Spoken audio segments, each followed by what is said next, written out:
están llegando algunas. Ya.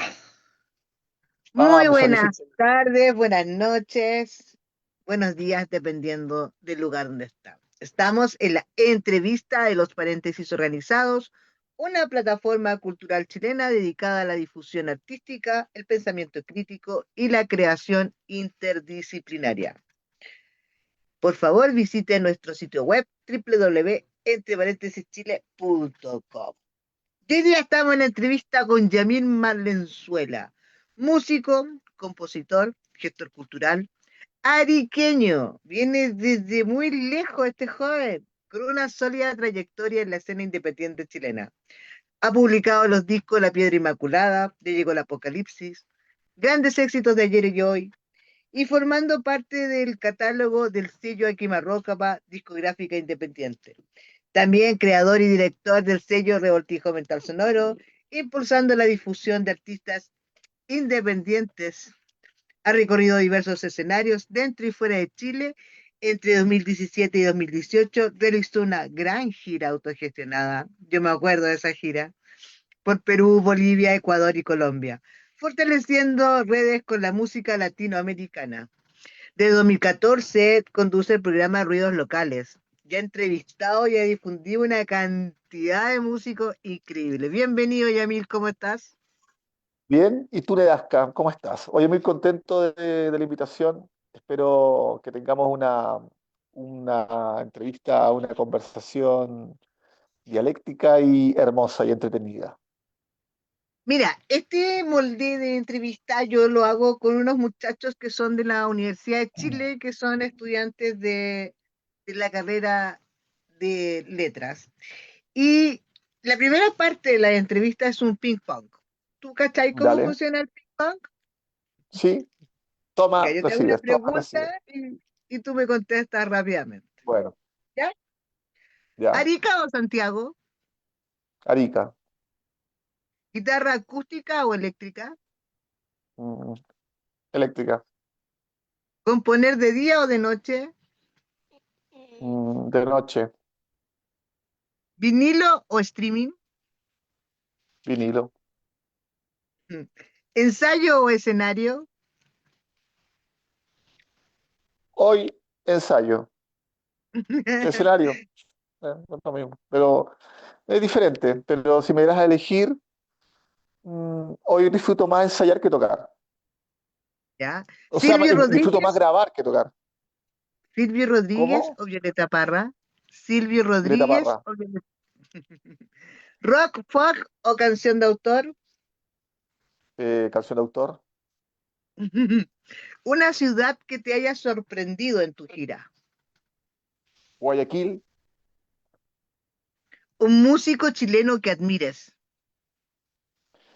Jorge González. Una canción tuya que recomendarías escuchar primero. Mm, quiero volar. Ah, buen tema. ¿Café o Mm, cerveza? cerveza. ¿Mar o cordillera? Cerveza. Mar. ¿Improvisar o planificar? Planificar. Hoy planificar. En alguna época podría haber sido improvisar. ¿Qué palabra define este momento de tu vida? Eh, dulce incertidumbre. ¿Qué Dulce viene primero? incertidumbre. ¿La música o la poesía? La música. Completa la frase. La música ¿Ya? independiente es... Libertad. Mm. Oye, qué interesante es como hemos compartido este ping pong entre nosotros, querido Yamil. Cuéntanos Sí, po. un poquito, naciste en De, Arica. nací en Arica, una ciudad bastante particular, porque es una ciudad que recibe influencia de muchos lugares. O sea, tiene la influencia peruana histórica, también tiene la influencia chilena desde el punto de vista de que es un lugar donde se hace patria, como al ser una zona fronteriza. está muy conectada con Bolivia también, entonces se da una cosa muy, muy particular, una energía distinta. Hay colores diferentes en Arica. No sé si será porque el sol pega de una manera distinta, pero el atardecer tiene como unos colores diferentes. Encuentro que es una ciudad bastante linda como para ir a vivir, como para transformarla en un cuartel de invierno, porque es una ciudad que tiene todo lo necesario como para descansar. Ahora, si tú me das a Eh, elegir, hoy estoy acá en Santiago y me gusta Santiago, incluso me iría a una ciudad más grande, pero pienso que en algún momento volveré al terruño cuando llegue la oportunidad de descansar, no sé, pero Arica es una ciudad bonita. Si es que tuviera que recomendarla, le diría a la gente que la visite alguna vez en la vida. Bueno, la pregunta dice así, ¿qué recuerdos musicales de tu infancia marcaron el comienzo de este camino? Sandra Navarrete pregunta esto. A ver, cuando chico, haber escuchado a los Beatles a los 7 años por unos dibujos animados que daban en la televisión, en Panamericana Televisión, que es un canal peruano que se podía agarrar así nomás con una antena grande en el techo. Estamos hablando de los 80, años 80, segunda mitad, a ver, finales de los 80, y no sé si tú te acuerdas, Nedasca, pero la gente cuando tenía antenas en el techo, la gente usaba antenas en el techo para ver televisión. Entonces nosotros como estábamos tan cerca de Tacna, Tacna estaba a 1 hora de Arica, podíamos captar televisión peruana con esa simple antena y en las mañanas daban unos dibujitos animados de los Beatles. Y yo recuerdo que yo tenía como 7 años y los veía. Y ahí estaban las canciones. Entonces me volví tan rayado con los Beatles que mi mamá me regaló un cassette de los Beatles para la Navidad de ese mismo año. Y ese fue como un punto de partida. Recuerdo que escuchaba siempre las mismas 3 canciones y las volví a retroceder y volví a escuchar las 3 canciones.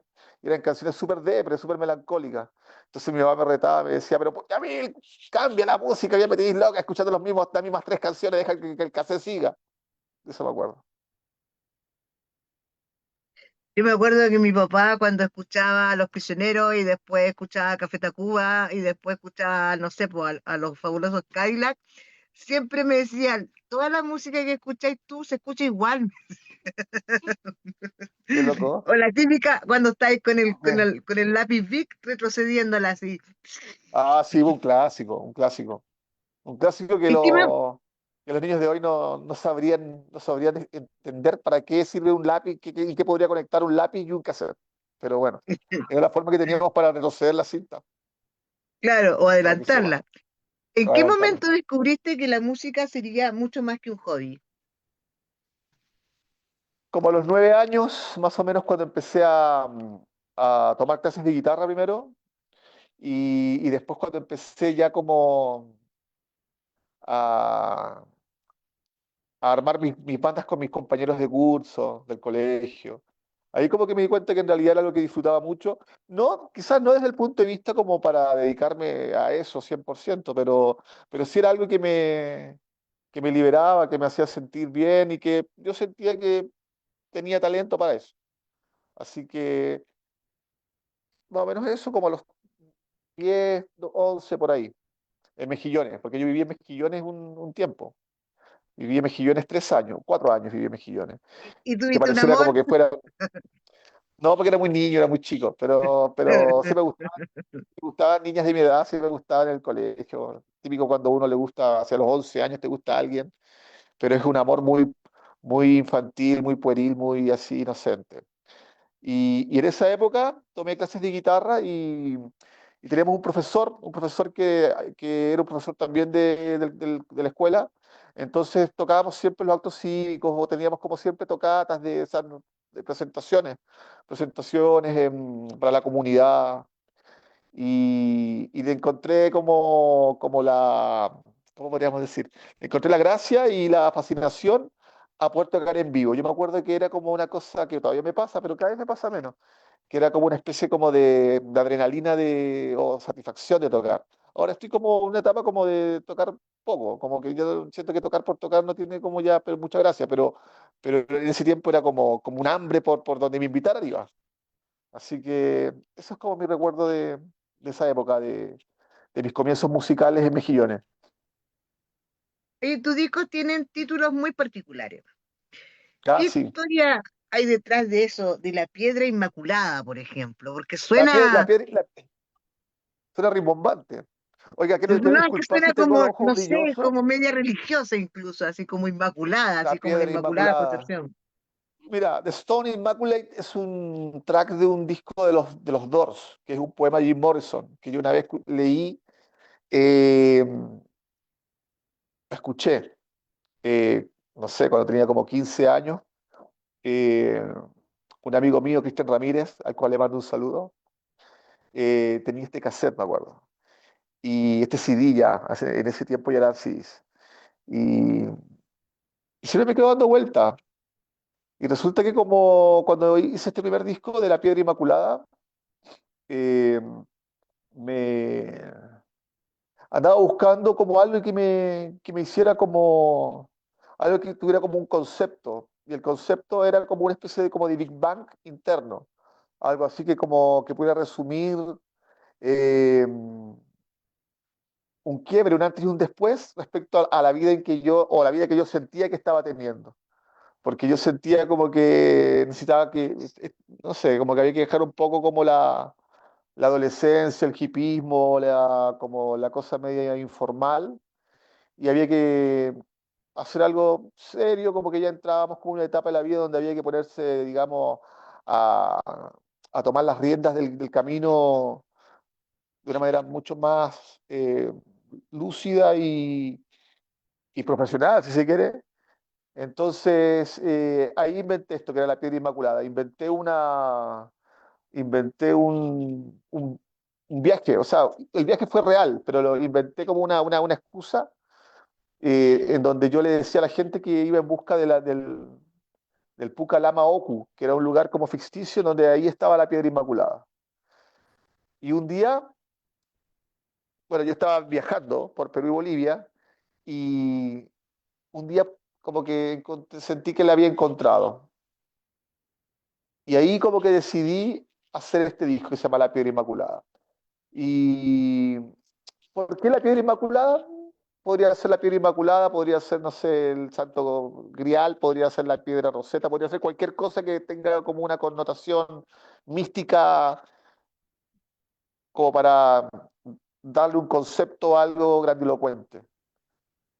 Ya, Y ya entiendo algo el muy. concepto, Sí, entiendo el pero concepto, hay así. algo, hay algo muy curioso, sorry, que estoy muy resfriado, estoy tomando limonada así en jarra. Ya. Oye, pero hay algo muy curioso. Digamos con Claudia Valdivia, una espiral, que le mando un saludo también por el cementerio general. Un día sábado por la tarde, íbamos pensando porque ella hizo la portada del disco. Entonces, de repente, íbamos conversando cómo sería la portada del disco. Entonces, yo recojo una piedra del piso y le digo: mira, esta piedrita, quiero que le podría ser una idea, que le salga como una raíz, como una hojita a esta piedra. Como que a la piedra le saliera una hojita.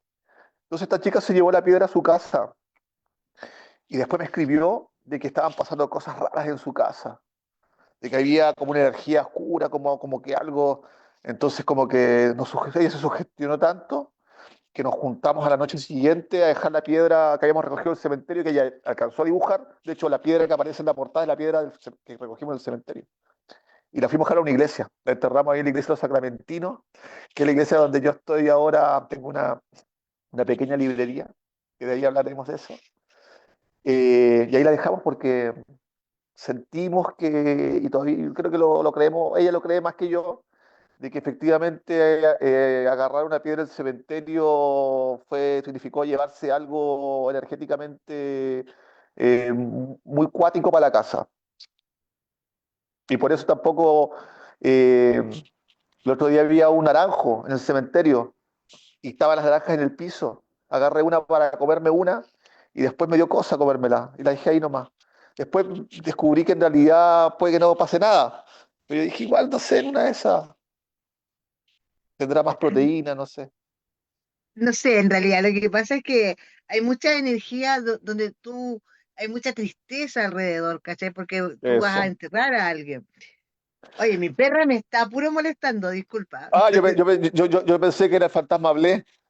No está, anda puro leseando, Ya, puro anda. oye, ya, Oye, después ya, ese fue el primer disco, después viene bueno, ya llegó pero sigamos conversando lo que tú quieras no, pero conversarme. a lo que quería llegar, en todo caso, es una piedra inmaculada entonces, pues, ¿cachai? Tiene su Sí, connotación de inmaculada. sí, sí, exactamente. O sea, Tiene, tiene tiene, su tiene, historia. no, tiene una historia, claro, tiene una historia que yo trato todo el tiempo de agregarle más ingredientes. De ponerle más aliño. Bueno, y Sí. después viene, ya llegó el apocalipsis. Ya llegó el Apocalipsis, que es una ópera rock, un disco conceptual que hice A junto a mí mi me amigo Alejandro encanta. Romero, que ahora está en Francia. Yo creo que es el disco que más me dejó conforme, porque La Piedra Inmaculada me costó poderle, porque ese disco empecé a hacerlo con una banda que se llama La Micro en Llamas, La Piedra Inmaculada. Y después yo me peleé con La Micro en Llamas y vi un disco que yo sentía que no me gustaba, hasta que un día me reconcilié con él. En cambio, llegó el Apocalipsis, fue es como mi orgullo. Mi orgullo porque fue hecho en condiciones súper como eh, surrealistas, si se quiere. Lo terminé mezclando yo en mi casa, mezclando yo, creando, casi hecho en stop motion.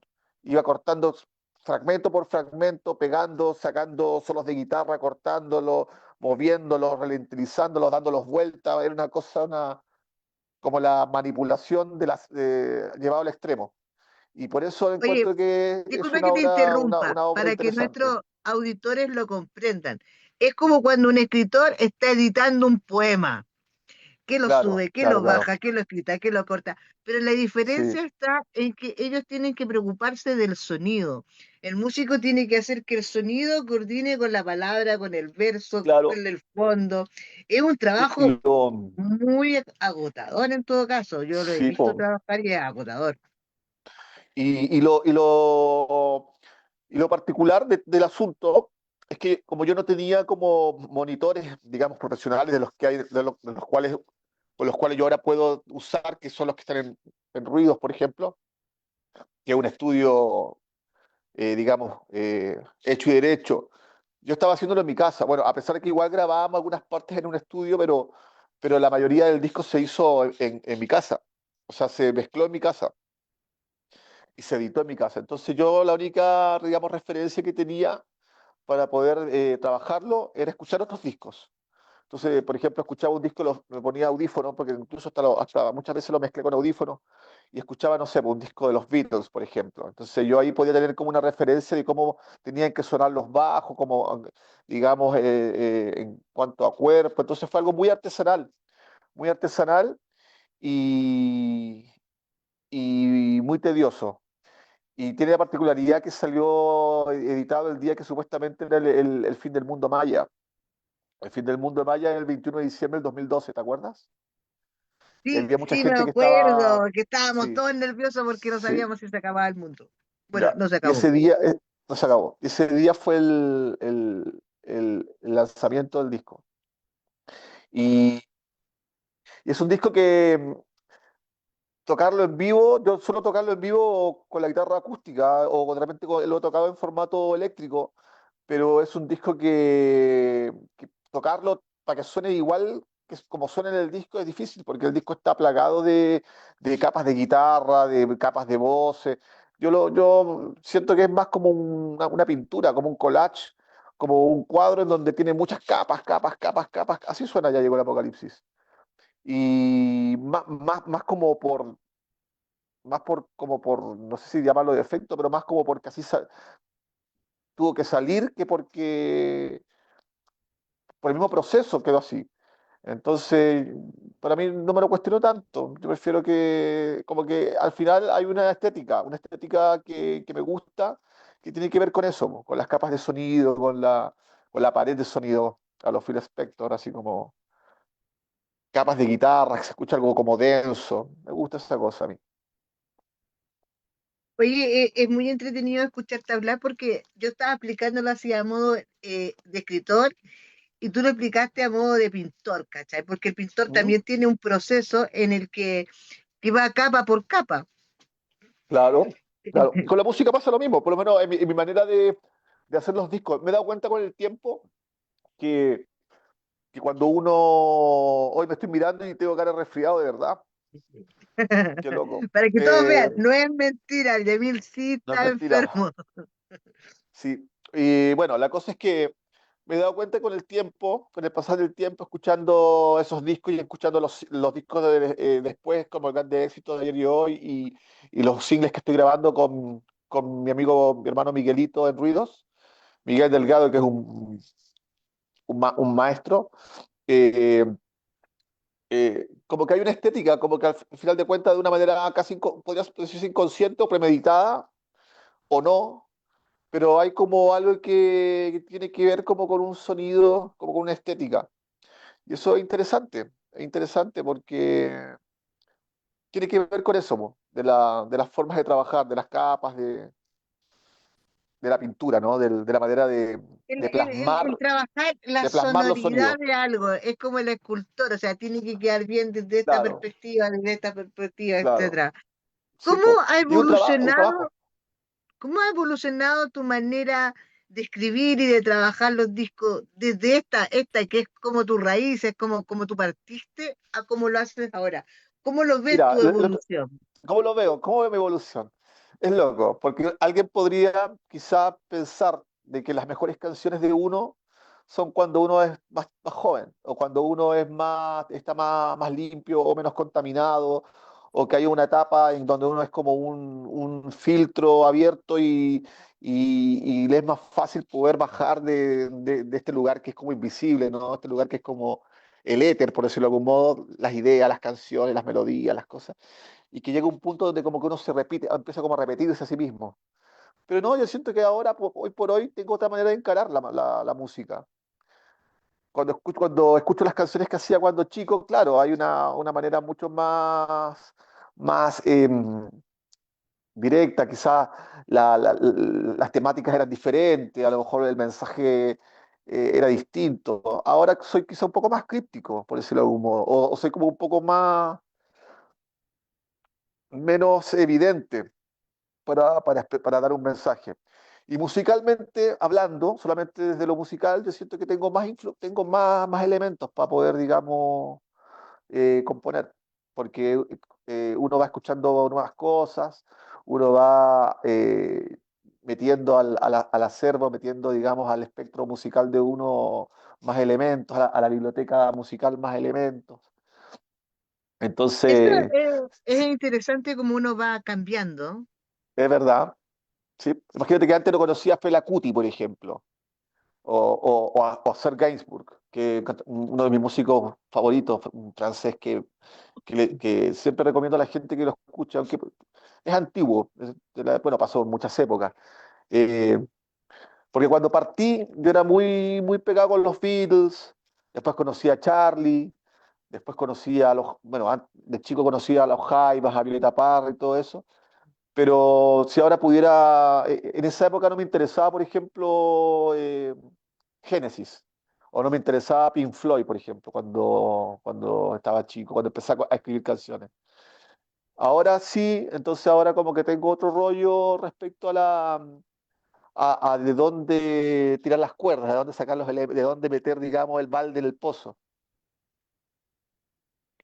Qué interesante es eso. Mira, estas preguntas fueron hechas, como te decía, por Sandra Navarrete, una estudiante de la Universidad de Chile de licenciatura en letras. Ahora viene una pregunta que hace otro joven que es Rolando Lagos, también estudiante. La autogestión parece ser una constante en tu carrera. ¿Qué significa para ti ser un artista independiente? Independiente que puedo hacer los discos como yo quiero, primero. Eh, Aunque es un arma de doble filo, porque muchas veces se confunde autogestión con hipismo o como con esa idea como que como salga, como que se suele pensar que autogestionado es sinónimo de muchas veces al lote. Entonces, pienso que ser autogestionado es una ventaja, pero al mismo tiempo un desafío, porque significa que uno tiene que igual mantener un estándar de calidad y de libertad, pero también de dignidad, de dignidad. Entonces, por eso es bonito, es bueno, a veces, muchas veces es una opción, porque entrar dentro de esta maquinaria también tiene muchos en contra. Yo, por ejemplo, est- he he estado ahí. Estuve en las oficinas de Warner Music con Javier Silvera, ahí en Providencia, estuve en Jorge Washington, donde queda el sello Valerse, con Viviana Larrea y con ¿cómo se llama con el Amaro Labra, que es su marido, que ¿Y son los qué dueños del sello pasó? Valerse, con Sony. Al final, ¿sabes qué sí que lo que me dijeron? Me dijeron que ya no estamos en los años 60 cuando tú podías ir de un productor, le tocaba ir una canción a un productor y a la semana estar grabando un disco. Entonces, ¿qué pasa? Que al final uno se da cuenta que nació en una época distinta. Yo soy nacido en los 80, cuando yo llegué a Santiago en los 2000, cuando tenía 20 años, ya la industria era otra. Ya no existían los sellos. Existía una maquinaria, bueno, ahora es distinto, porque ahora al final, y con todo esto de las redes sociales, es mucho más fácil hacerse conocido. Pero la autogestión es un apostolado. Si tuviéramos que remitirnos a qué me ha significado ser autogestionado, me ha permitido ser independiente con mis ideas, poder llegar más allá de lo que quizá siguiendo las directrices de una productora hubiese podido. Y, y me ha permitido ser más honesto conmigo mismo. Creaste el sello Revoltijo Mental Sonoro. ¿Qué Sí. necesidad buscabas cubrir con ese proyecto? Lo que pasa es que Revoltijo Mental Sonoro fue un concepto que surgió hace muchos años. De hecho, Revoltijo Mental Sonoro es un track de La Piedra Inmaculada, es la canción que abre el disco de La Piedra Inmaculada, que no es una canción, es como un collage de sonidos. Fue una cosa muy loca que se me ocurrió. Mi acercamiento a la música, mi primer y único acercamiento a la música concreta. Eh, y Revoltijo Mental Sonoro, cuando yo saqué estos discos, los saqué bajo el rótulo, de hecho tenía hasta como una especie como de signo, que era Revoltijo Mental Sonoro. En realidad surgió como la idea de poder difundir a un montón de músicos y de músicas con las cuales y con los cuales yo frecuentaba en los micrófonos abiertos o que yo solía llevar a mi programa Ruidos Locales. Entonces, por ahí surgió. Pero llevar un sello, digamos, en la práctica, como los sellos a los cuales estaba habituado uno, o como a los cuales uno les rinde cierta melancolía o nostalgia, como, no sé, como Parlophone, Decca o la antigua, no sé, Columbia. Eh, hoy es una hoy es un suicidio comercial, hoy es un suicidio económico, porque Es como, o como sea, poner una librería. como en una librería, pero pagando arriendo. O sea, es como, claro, es como meterse en un negocio de venta de, no sé, de algo que ya no, de algo que ya no se venda, no sé, por ejemplo. Ya, mira, Marlene Repuestos, Oyarzún, repuestos para video de, no sé, VHS. Marlene Oyarzún, Marlene Oyarzún pregunta, durante tu gira por Perú, Bolivia, Ecuador y Colombia, ¿qué experiencia te transformó como músico y como persona? Eh, ¿Qué experiencia me transformó como persona? Eh, Como músico, llegar a nuevos públicos. que me escuchara gente de nuevos lugares. Y, y como persona, claro, conocer un poco distintas idiosincrasias, a pesar de que somos todos latinoamericanos y todo, pero me he dado cuenta que se vive distinto, hay como una frecuencia distinta desde, desde más o menos como a ver, como unas 4 horas de Lima al sur, todavía como que se respira como una cosa parecida. De, de ahí hacia el norte, como que empieza el Caribe, me he dado cuenta. Como que de Lima al norte, como que ya se vive distinto, pero una cosa mucho más como tropical, con otra idiosincrasia, mucho más caribeña, si se quiere decir. Y eso es como, no sé, pues, sirve también para la cultura, para culturizarse uno y para aprender también de, no sé, comer cosas distintas, aprender vocablos distintos, historias distintas.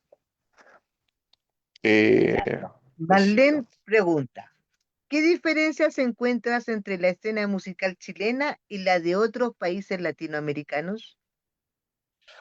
La escena musical básicamente es la misma, básicamente la misma. Lo que cambia es como quizá lo que se canta. Lo que se canta es distinto.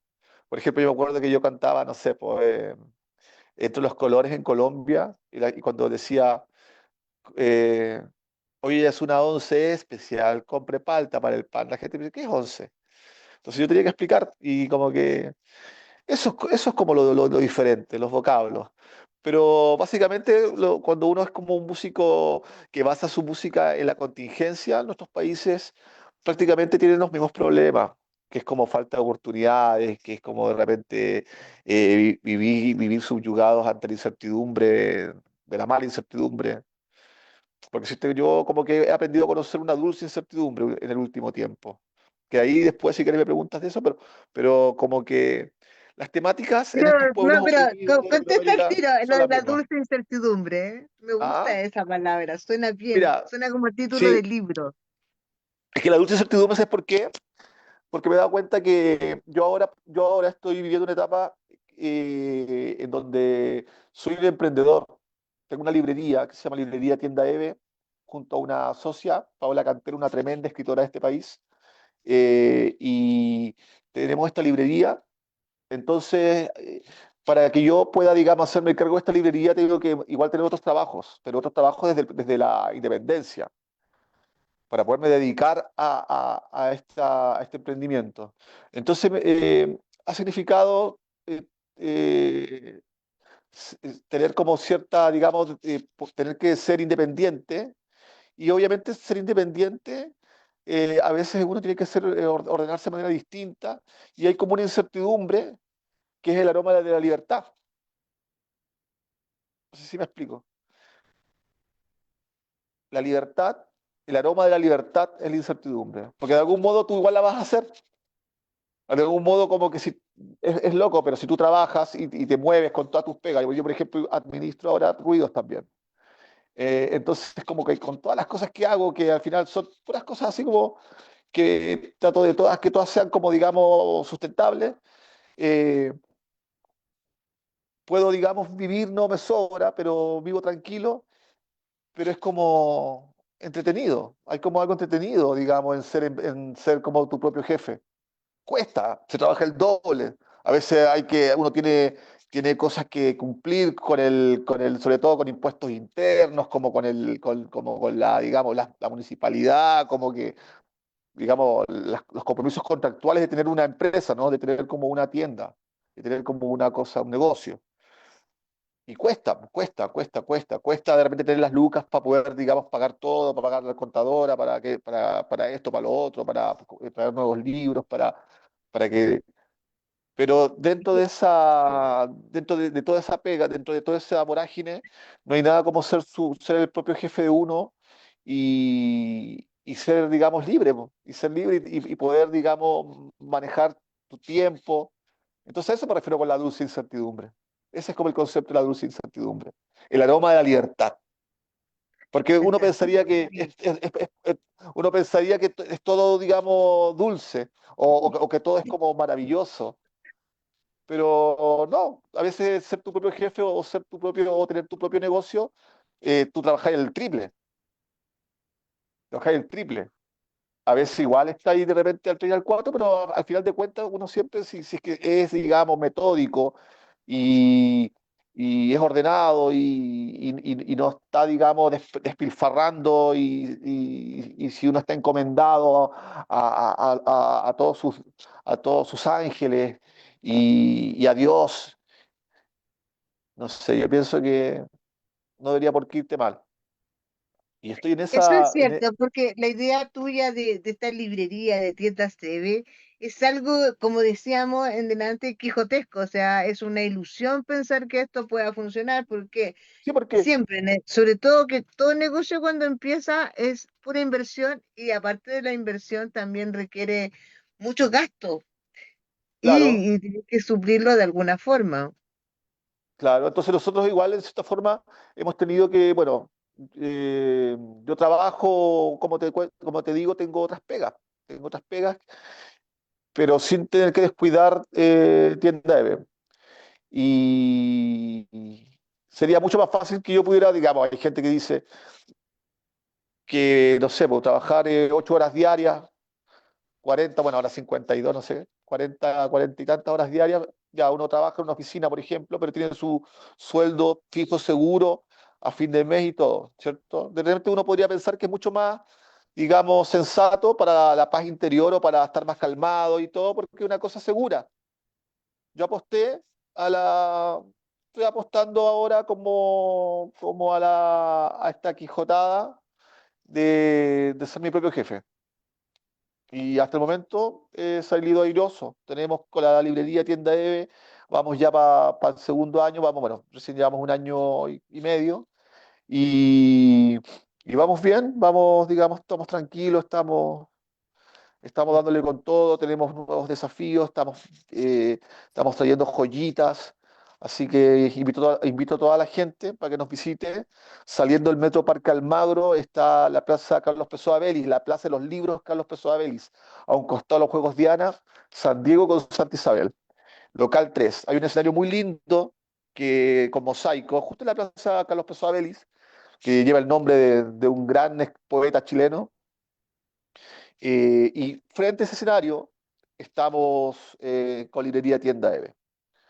Así que Oye, muy sí, contento. es súper importante este aviso porque los paréntesis tenían un convenio con el Yamil y los escritores de los paréntesis vamos a pasar nuestros libros para que se vendan en esa librería. Ahora, Ya, no había tenido tiempo, pero el sábado yo ya tengo todo listo para ir a dejar la maleta del libro donde Yamil, porque los libros míos, los libros de Cristina Wormul, los libros de todos los escritores de los paréntesis van a estar disponibles en tiendas EVE. Eso también es genial, importante porque son redes que estamos creando, para que lo sepan. Bueno, Yamil, genial. estamos llegando ya al final de esta entrevista. Tengo una Sí, no es que, pregunta que la Marlene Oyarzún me pidió, es una joven, estos son cabros chicos estudiantes de literatura. ¿Cómo ha sido tu vida sentimental como músico? Porque ella dice que tiene antecedentes de un ex pololo músico que era muy gorrero y que quiere saber cómo ha sido tu experiencia sentimental siendo músico. siendo músico, eh, bueno, siendo músico depende, porque uno músico quizás podría tener como más facilidad para, no sé, para engrupir o qué sé yo. Pero, claro, porque la música siempre es como un gancho de onda, como la simpatía, qué sé yo. Pero para eso uno tiene que cantar igual cosas buenas, porque si de repente uno fuera un músico que canta puras, o que no tuviera, no sé, cantara mal o no tuviera mucha gracia, no lo pescarían tanto. Yo podría decir que, eh, sin sonar así como eh, he podido tener cierta gracia, cierto brillo gracias a la música. Eso. Para terminar, Yamil, te mueres. Ha llegado la hora de enterrarte. Si hay que colocar un epitafio, ¿qué ponemos de epitafio a Yamil Valenzuela? Hizo todo por ser feliz y que todos a su alrededor fueran felices también. Muchas gracias, Yamil, por esta entrevista. Te mandé el enlace porque estamos en vivo. Se compartió 40 veces, se ha visto 60 veces y hay 10 personas mirando. Así que un Ya, saludo a genial. todas las personas que nos siguen y que nos ven y nos vemos el próximo lunes en otra entrevista. Me quiero despedir de la gente. Bueno, agradecerte a ti, Neasca, por esta invitación. Sabes que yo te tengo mucho afecto, mucho cariño. Somos grandes amigos, nosotros dos, y nos queremos harto. Y bueno, espero que sigamos haciendo cosas con entre paréntesis. Nos quedan muchas cosas todavía por hacer, como entre paréntesis. Y los dejo invitados a Tienda Eve. Vayan a Ruidos también, los chicos que tienen sus bandas, que quieren grabar, que quieren ensayar, una sala de ensayo que queda en Bulnes 850. Bueno, es cosa que me busquen en las redes sociales, me encuentran como Yamil Valenzuela, Tienda Eve tiene un fanpage también, escuchen mis discos, está en Spotify también, Yamil Valenzuela, La Piedra Inmaculada, ya llegó el Apocalipsis, pronto subiremos los otros discos, estoy grabando un disco nuevo también, así que eso, muy agradecido de ti, Nedasca, y espero que nos veamos pronto. Chao a Un toda la abrazo. gente, un abrazo, chao.